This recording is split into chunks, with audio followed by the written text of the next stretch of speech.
Listen to the essence of the world's best books with Book Gist. Hello everyone, and welcome to another enlightening session from Book Gist. A deep thank you from our hearts for subscribing and joining our community. Our commitment is simple: to deliver the concentrated value from the world's most impactful books.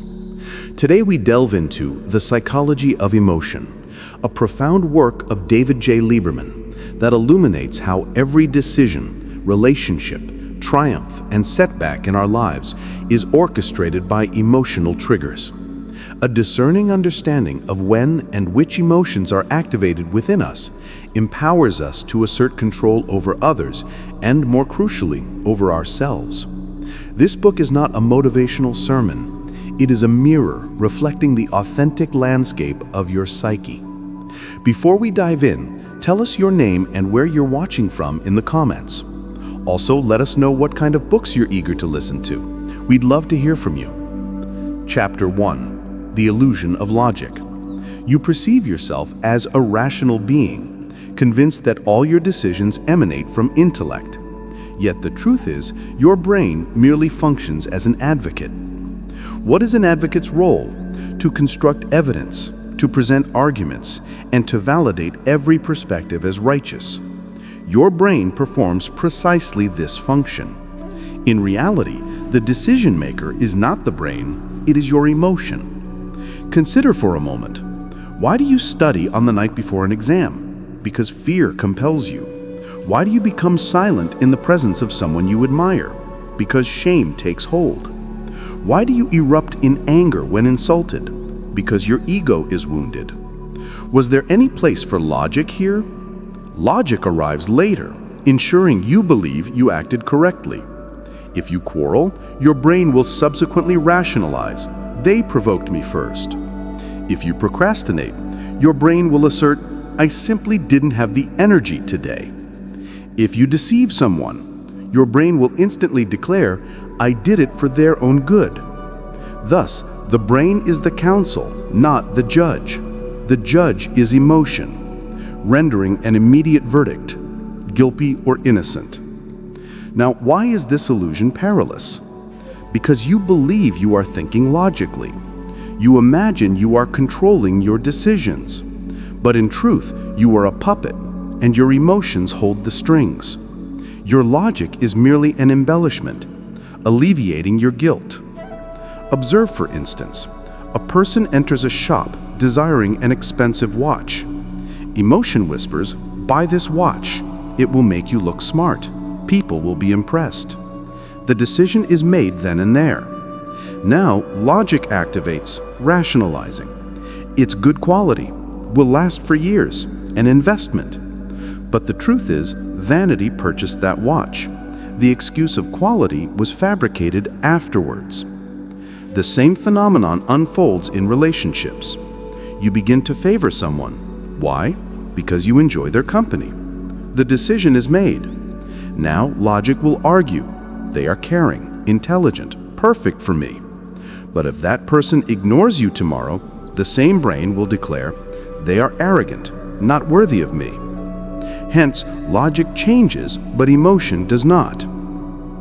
The problem lies in societal conditioning. Make decisions thoughtfully. Yet all your decisions have already been made. Not thoughtfully, you merely interpret them. Consequently, mistakes are repeatedly made. You believe you are formulating plans, but you are merely reiterating patterns driven by emotion. The question then arises, what is the solution? Can humans become free from emotion? No, humans are not machines, but humans can become aware. Awareness means that whenever you make a decision, ask yourself, have I genuinely made this choice with logic, or has emotion already decided? For example, if you wish to start a business, ask yourself, will this business truly succeed, or do I merely desire to get rich quickly? If you join a gym, ask, do I genuinely wish to improve my health, or merely impress others with my physique? These questions will cause discomfort, for the truth is, 80% of your decisions are made to impress other people, not for yourself. Do you desire a job? Why? For money and respect. Respect from whom? From society. Do you desire branded clothing? Why? To appear good in the eyes of others. Do you need to post on social media? Why? For likes and validation. In essence, the remote control of your life is in the hands of others, and you remain trapped in the illusion that I am rational. But true power emerges only when you recognize this illusion. When you acknowledge, yes, my initial decision always stems from emotion, and then consciously deliberate, is that emotion leading me in the right direction or not? Emotion provides the fire. Logic can guide that fire. But if the fire itself is misdirected, logic will only accelerate your destruction. Therefore, the lesson is simple. Your brain is a servant, not a master. The master is your emotion. And as long as you continue to believe you are a purely rational being, you will remain enslaved by your own illusion. Chapter 2. The Slave of Emotion. Most people in their lives are slaves to some emotion or another. Some are controlled by anger, others by fear, and still others by love. You believe you control your emotions. The reality is, your entire character, your complete personality, is imprisoned within the confines of your emotions. Consider for a moment, how many people, due to a moment of anger, destroy their homes, their relationships, even their honor? How many people, due to fear, let slip great opportunities? And how many people become so entangled in the web of infatuation that they remain stuck in the same place for years, unable to move forward?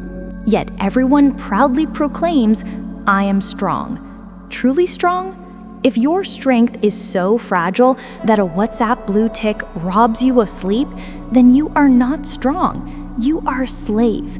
If your strength is so weak that a mere slight from someone diminishes your self-esteem, then you are not strong. You are vulnerable. And if your strength is so shallow that it requires validation from the world, then you are not strong. You are merely addicted to the approval of others. The problem is, you have mistaken emotion for identity. When angry, you say, this is just how I am. When fearful, you say, I don't take many risks. When in love, you say, this is my life. But the truth is, you have never questioned yourself. All your decisions, your entire thought process, your actions, all are held captive in the servitude of emotion. Take a small example. Suppose you wish to start a business, but fear whispers, what if you fail? And just like that, you stop. Here, logic suggests, if you try, you will learn, grow, perhaps even succeed. But whose voice did you heed? Fear's. And then you begin to offer excuses. Now is not the right time. I have insufficient funds. I need more experience. But the truth is, you are a slave to that fear. Now consider relationships. You know a person is not right for you, but you are entangled in the web of infatuation. Addiction holds you captive. You say, they will change. Everything will be fine. But deep down, you know you are destroying yourself. Yet you repeat the same mistakes because you are a slave to that infatuation. Anger acts in precisely the same way. The slave to anger believes they are powerful, but the truth is, anger is proof of their weakness. A strong person is one who can control themselves, but most people erupt in a spark of anger and later regret it. But by then, the damage is done. Emotions certainly drive people, but the problem begins when people consider themselves the driver when the steering wheel is in the hands of emotion. Imagine a car in motion, and you are sitting in the back. Emotion is the driver.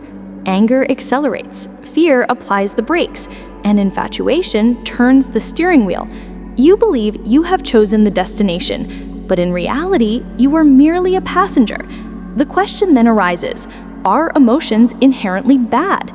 No, emotions are essential, but enslavement to anything is detrimental. You must understand emotions, control them, use them. You must not become their slave. A strong person is not one who is devoid of emotion. A strong person is one who experiences emotions, but nonetheless does not become their slave. Fear comes, but they act. Anger comes, but they respond, not react. Love happens, but they do not lose their identity. I offer you a simple test. The next time someone provokes you, insults you, ignores you, or angers you, do not react immediately. Just pause for 5 seconds and ask yourself, am I about to become a slave to this emotion? If you can pause, then you are the master. If you react, then that enslavement is repeated. The truth is, 90% of the world's population are slaves to emotion, and a slave can never enjoy freedom. You believe you are free, but you are not. You are merely waiting for the right button to be pressed, and your mood, your behavior, your entire day changes. Think about it. You receive praise, you become happy. You receive criticism, you are shattered. This means you have no control over yourself. Your remote is in the hands of the world. Therefore, the choice is yours. Remain a slave, dancing whenever an emotion is activated, or become the master. Let emotions come, observe them, understand them, and consciously decide what to do. Because ultimately, the strong one is not he who controls others. The strong one is he who can control himself. And until you learn this, your strength will merely be an illusion. Chapter 3. The Hidden Engine. Emotion is the hidden engine of your behavior. You believe you make conscious decisions, but the truth is your brain operates like a chemical factory. When anger arises, adrenaline is secreted. When happiness floods, dopamine is released. When sadness comes, serotonin decreases. When fear strikes, cortisol rises. In essence, what you call a mood is merely a chemical reaction, and you are a puppet dancing to the rhythm of that chemistry. Imagine a minor incident occurs. Someone verbally abuses you in traffic. Suddenly, a volcano of anger erupts within you. Why? Because the adrenal glands have released adrenaline. Now your muscles are tense, your heart beats rapidly, and your brain thinks only of revenge. In other words, your entire system has been hijacked by a single word. Now consider the other side. You have scored well in an exam. Your brain releases dopamine. Suddenly, you feel that the entire world is perfect. In that joy, you treat your friends, eagerly embark on new tasks. A chemical has altered your actions. Sadness plays the same game. When serotonin drops, everything feels meaningless. The task that seemed exciting yesterday now feels like a burden. And fear is the game of cortisol.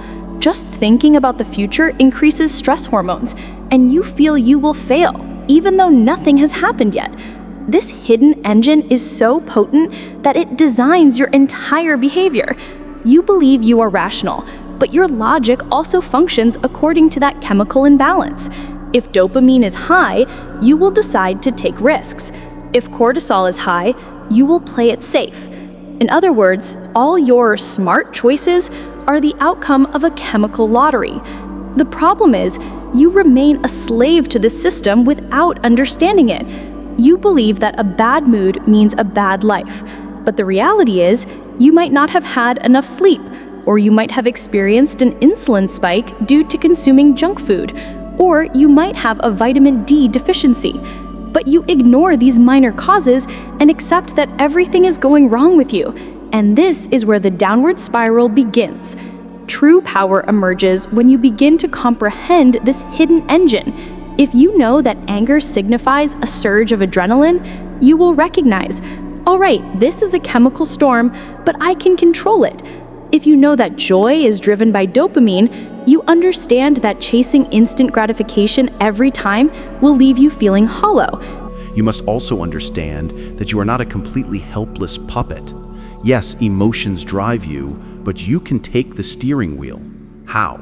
Observe. The next time your mood suddenly changes, pause. Ask, is this biology or reality? Practice. Through proper diet, sleep, and exercise, you can balance your chemistry. Awareness. When you recognize that this emotion is a temporary chemical storm, you can let it pass without reacting. Let me tell you a harsh truth. 90% of people live their entire lives without understanding this hidden engine. They believe their lives are happening to them. The reality is, their lives are merely the puppet dance of the chemicals generated within them. Your goal should be to observe that puppet dance. The moment you begin to recognize that your anger is adrenaline, your anxiety is cortisol, your joy is dopamine, you will begin to be free.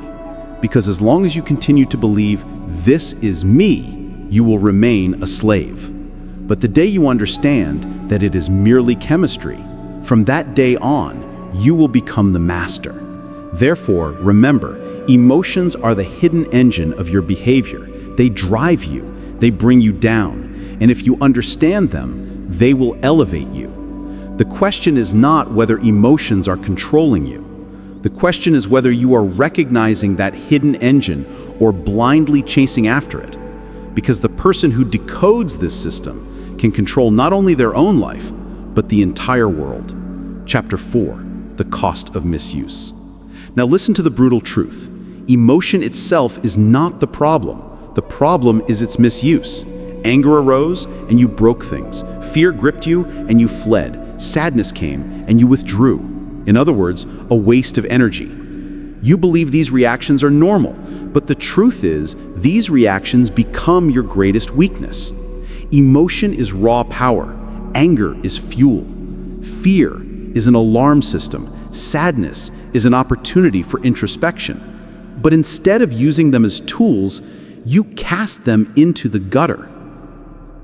Consider anger. If you unleash that anger in destruction, you waste energy. Someone is hurt, things are broken, and in the end, only guilt remains. But if you channeled that same anger into a workout, into driving business urgency, or into rectifying an injustice, that anger would become your sharpest weapon. It's not a waste of power. Power is a weapon. Fear is precisely the same. The true purpose of fear is to alert you, to prepare you before danger arrives.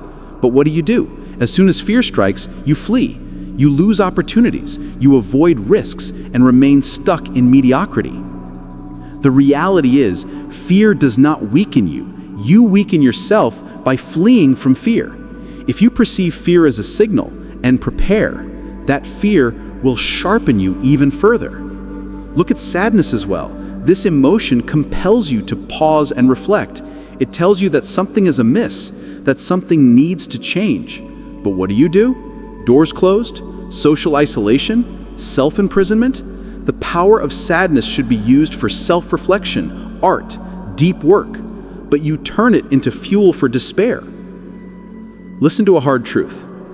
Emotions are neutral, neither good nor bad. Good and bad depends solely on what you do with that emotion. Look at electricity. If you channel it correctly, it will provide light, power machines. Misused, it will shock, even take lives. Emotion is precisely the same, pure energy. Channeling is crucial. The problem is, you have been taught since childhood, don't get angry, don't be afraid, don't cry. In other words, you have been instructed to suppress power. And when power is suppressed, it either festers within or erupts uncontrollably. In both cases, you suffer harm. Think how many times you have told yourself, if only I hadn't said that in anger. If only I hadn't missed that opportunity out of fear. If only I hadn't isolated myself in sadness. You know that the cost of misuse is immense. Misused anger shatters relationships. Misused fear shatters dreams. Misused sadness breaks you from within. The question then is, what is the solution? Change the relationship. Do not perceive emotion as an enemy. See it as raw power. Anger came, ask, where can I invest this energy? Fear came, ask, what is this signal preparing me for? Sadness came, ask, what is it compelling me to contemplate? The moment you shift this perspective, you will become the master of your emotions. They will drive you, but under your direction. The brutal reality is, your life is not bad. Your relationship with your emotions is bad. As long as you continue to perceive emotions as a curse, they will drag you down. But the day you learn to use them as raw power, that day your life will gain momentum. Therefore, remember, emotions are never the problem. The problem is always misuse. Chapter 5, Weaponizing Emotion. Now listen to the game changer. Emotions are not to be suppressed, they are to be weaponized. The power you receive is not for waste, but for forging into a weapon. Anger arose? Channel it into the gym. Channel it into your work. Channel it into a project. Did fear strike? Step directly into what frightens you most. Did sadness come? Perceive it as a signal that something must change, because growth always lurks behind the door you fear most. Anger is the rawest form of energy. When you are angry, adrenaline is released, blood circulation increases, muscles activate. This means your body enters fight mode. The problem is that you waste this firepower on people, on objects. But imagine if you channeled that same anger into increasing reps at the gym, doubling the pace of work in your business, or standing up against injustice. That anger would become your sharpest weapon. Every time anger arises, ask yourself, which task can I ignite with this fire? For fire, if controlled, cooks. If uncontrolled, it burns down the house. Fear is not your enemy. Fear is your compass. It always points towards where your true growth lies. If a task evokes the most fear, then your true treasure lies there. Afraid to speak on stage? This means your growth will occur by being on stage. Afraid of rejection? This means your growth lies in confronting rejection. Afraid of failure? This means you will level up by taking risks. Fear has not come to stop you. Fear has come to tell you, here lies the treasure you seek. But you perceive fear as a stop sign instead of a signal. Consequently, you remain stuck. Weaponizing means stepping into that very place the moment fear strikes, because behind fear lies freedom. People perceive sadness as a weakness, but the truth is, sadness is your reset button. It pauses you and asks, is this life what you truly wish to live? Are your choices correct? Should you change something? But you transform sadness into despair. You close doors. You isolate yourself. Instead, channel sadness. Pour it into art, into writing, into meditation. Sadness has come to cleanse you from within. If you embrace and express it, sadness will make you a deeper person. And if you suppress it, it will slowly hollow you out. Suppressing emotions is repression. Letting emotions run wild is destruction. But weaponizing emotions is creation. Weaponizing means providing direction to power, not wasted power, but invested power. Just as water flowing in a gutter is useless, but when it goes into a turbine, it generates electricity. You must ask yourself this question every time. Is this power breaking me or building me? If it's breaking you, change direction. If it's building you, pour in more fuel. Practical weaponization framework. Pause. Emotion activates, do not react immediately. Pause for 10 seconds. Label. Anger, fear, or sadness. Identify it. Redirect. Channel that energy into some constructive task. Anger, physical work, difficult tasks, urgency. Fear, working towards that very direction. Sadness, self-reflection, creativity, habit change. Repeat. Following this cycle every time will rewire your brain. Gradually, your subconscious mind will learn that emotions should not be wasted. They should be forged into weapons. You believe that successful people are emotionless. False. Successful people make their emotions work for them. Michael Jordan used his anger to weaponize his game. Entrepreneurs turned their fear into fuel for taking risks. Artists transform their sadness into masterpieces. You also possess that fire, that fear, that sadness. The problem is that you have cast it into the gutter, and then you say, I never got an opportunity. The truth is, you had the opportunity. You simply didn't know how to forge a weapon. Emotions are both your most dangerous enemy and your most powerful weapon. It depends on whether you control them or they control you. So the next time an emotion activates, remember, it is a signal. It is fuel. It is a weapon. Anger, pour it into work. Fear, act right there.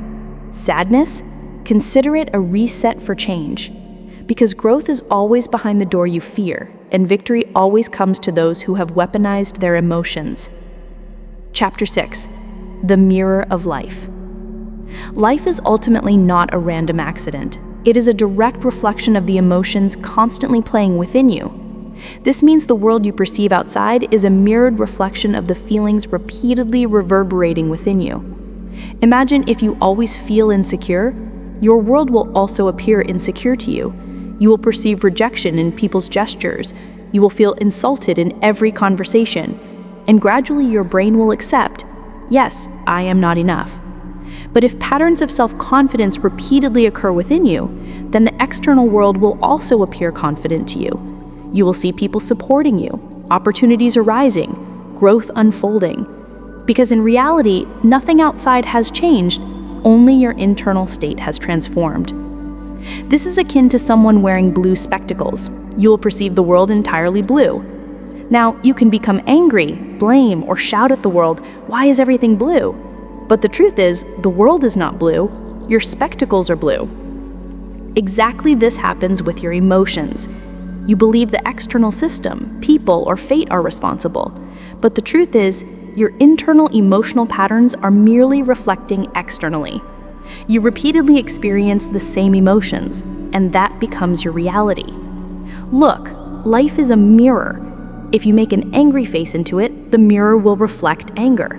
But if you smile, a smile will return from the other side.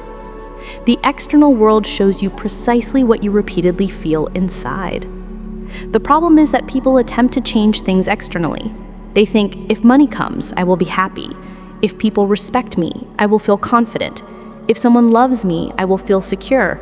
But the actual equation is reversed. First, you create that emotion within, then its reflection appears externally.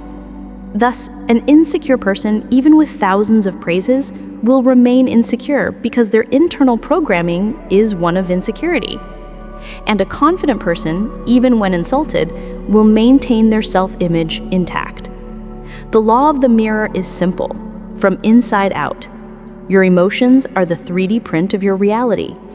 The question now is, are you consciously shaping your life or merely repeating your old emotions and producing the same old 3D print? Change will not come from the outside. Change will only come when you change your internal spectacles. Belief in place of insecurity, courage in place of fear, gratitude in place of resentment. The moment you alter the internal pattern, the world also begins to show a new reflection, because the mirror itself has no power. The mirror will only reflect what you place before it. Therefore, the next time you look at your life and feel like complaining, do not blame the outside. Do not break the mirror. Simply ask this question: what am I repeatedly feeling within that is repeatedly manifesting outside? The moment you understand this, power will come to you. The power to change your internal vibration, the power to change the reflection of your life. And that moment will make you understand that life was never against you. It was merely your mirror. Chapter 7. Choice. Life ultimately converges at one point: choice. You always have two options. Either you remain a slave to your emotions, dancing to their remote control, or you understand psychology and weaponize that very power. Consider for a moment. Today you are angry. One option is to do what everyone else does: shout at someone, throw your phone, or simply be annoyed yourself. But there is also a second option. Use that anger as fuel. Channel it into your workout, pour it into your work, redirect it towards a major goal. Now observe the difference. In the first case, anger controls you. In the second case, you control anger. This is the game. People say, I got angry, I was helpless. No, you were not helpless. You were lazy. Because the option to take control was always available to you, but you chose the easy path, the path of servitude. You receive the power of choice every day. Upon waking, will you be a slave to sleep or a master of discipline? When faced with failure, will you sink into despair or learn and move forward? When rejected, will you cry in self-pity or improve your standards? Every time, two doors stand before you. One door pushes you into that old emotional prison, the other door pulls you towards growth. And the interesting thing is, the key is always in your hand. People ask, how do you remain so calm? Why don't you panic under such pressure? How do you endure so much insult without breaking down? And you merely smile faintly, because you know it's not magic. You simply know the choice that others overlook. True power in the world is held by the person who understands their inner psychology, because emotions are power. Fear, anger, sadness, these are all like petrol. The question now is, are you burning down a house with that petrol, or are you launching a rocket with it? This is the difference between a slave and a master. A slave transforms every emotion into a reaction. A master transforms every emotion into a strategy. So the question now is not whether emotions are controlling you. The question is what role you are playing in your life, that of a remote-controlled toy or that of the master holding the remote. Remember, every morning you begin a new life and every day you get options. Either live those old reactions in repeat mode or consciously play a new game. When people observe your composure, when they sense your power, they will ask, "How are you so different?" And in that moment, you will smile. Because you know it's not magic. You simply know the choice that others overlook. True power in the world is held by the person who understands their inner psychology, because emotions are power. Fear, anger, sadness, these are all like petrol. The question now is, are you burning down a house with that petrol, or are you launching a rocket with it? This is the difference between a slave and a master. A slave transforms every emotion into a reaction. A master transforms every emotion into a strategy. So the question now is not whether emotions are controlling you. The question is what role you are playing in your life, that of a remote-controlled toy or that of the master holding the remote. Remember, every morning you begin a new life and every day you get options. Either live those old reactions in repeat mode or consciously play a new game. When people observe your composure, when they sense your power, they will ask, "How are you so different?" And in that moment, you will smile, because you know you have changed the mirror, you have abandoned servitude, you have understood the game, and this is the choice that distinguishes you from the crowd. Chapter 8. Mastery. Mastery does not mean suppressing emotions, for suppression only makes them erupt more forcefully. The true meaning of mastery is direction. Did anger arise? Do not think it's a bad thing. It's fuel, like petrol. If you burn it unnecessarily, you will only get smoke. But if you pour that fuel into an engine, it will give you speed, power. Anger tells you that something needs to change here. The only difference is whether you break things or break records. Fear. Fear is not your enemy. Fear is a compass. It always points towards where your true growth lies. If a task evokes the most fear, then your true treasure lies there. Afraid to speak on stage? This means your true power will unlock there. Afraid to start a business? This means your freedom lies there. Listen to fear, do not flee, because it is showing you the way. Sadness, people perceive it as a curse, but sadness is an alarm. It indicates that something is misaligned in your life. Perhaps you are among the wrong people. Perhaps you are on the wrong path. Perhaps you are neglecting yourself. Suppressing the voice of sadness will slowly poison the internal system. But if you heed that alarm and take action, you will find a new direction. And joy, it is a reward. It is a signal that you are on the right path. But remember, do not make joy your destination. For if you chase joy, it will flee. Joy is merely a byproduct. Mastery occurs when you know that it is simply a bonus on the journey. The real thing is your growth. Now the picture is clear. Anger, high-octane fuel. Fear, compass. Sadness, alarm. Joy, reward. When this mapping is understood, the game reverses. Now you are not a slave to emotions, but their master. Others will panic, you will formulate strategies. Others will break down, you will bring about progress.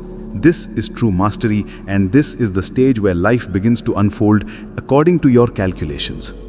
The book's conclusion presents us with a brutal truth. Life does not ignore your emotions. It always stands before you as a mirror.